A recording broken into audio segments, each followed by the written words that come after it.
Facial recognition is based on big data collections that are filled with personal information on individual citizens. This is combined with the fact that people in public spaces are more and more observed and identified by cameras or other advanced registration devices. Facial recognition technologies are developed, traded and applied all over the world.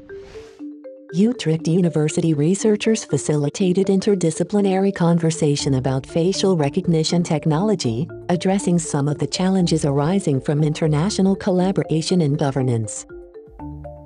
Global research and collaborations take place in international communities of scientists and engineers with different cultural and social perspectives on the ethics and regulation of this technology.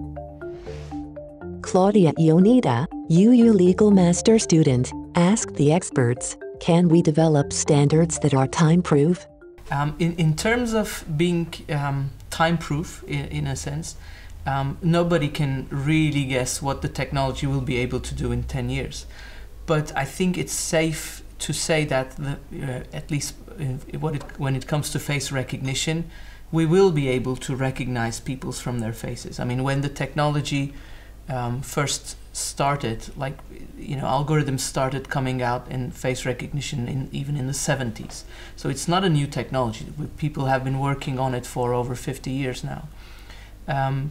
And the early algorithms, they were able to recognize people when it was, let's say, a small set of people. Maybe I can recognize your face in a set of 100 people.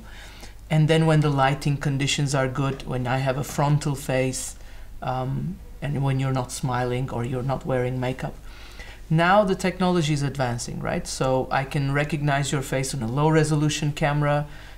Maybe instead of 100 people, I can now go to a database of 1 billion people and I can still point out which one is your face. And for example, in China, if you're passing under a red light with your car driving 90 miles or 70 miles an hour, you can still be recognized with a camera that looks at the car, and your face may be associated with your license plate because we can also read that.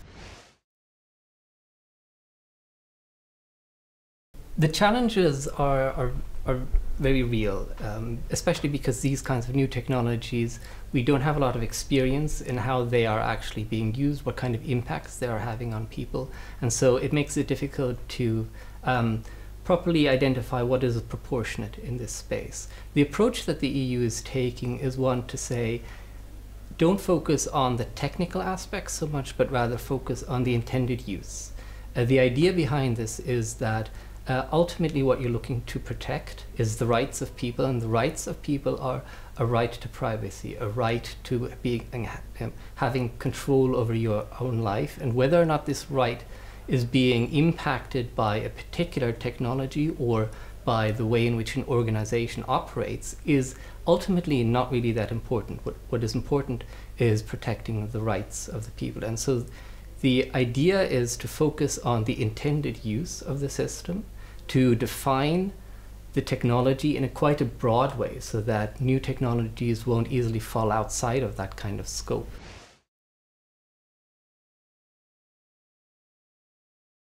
One problem is that as technology advances, new possibilities are becoming available. And it's very difficult to foresee what is going to be available. And the second thing is that maybe you regulate one technology, but it's very difficult to see what in conjunction with other technologies can be done.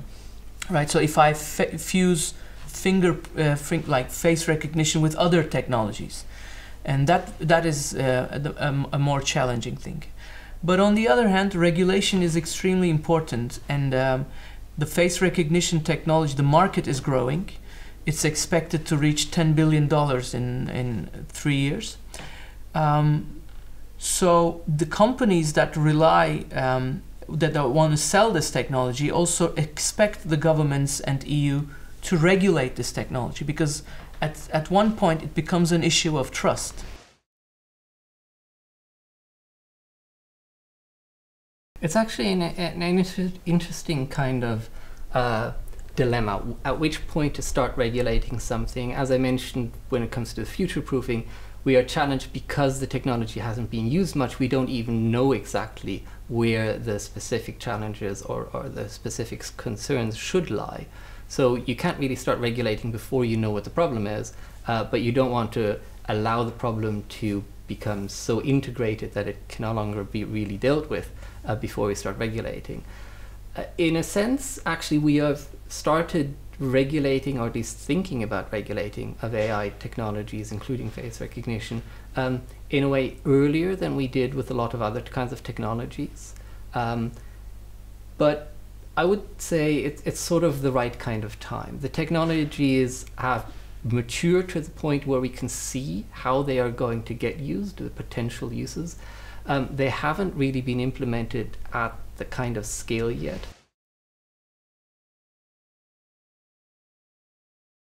Ideally, we would find some way of establishing a global baseline for sort of minimum requirements.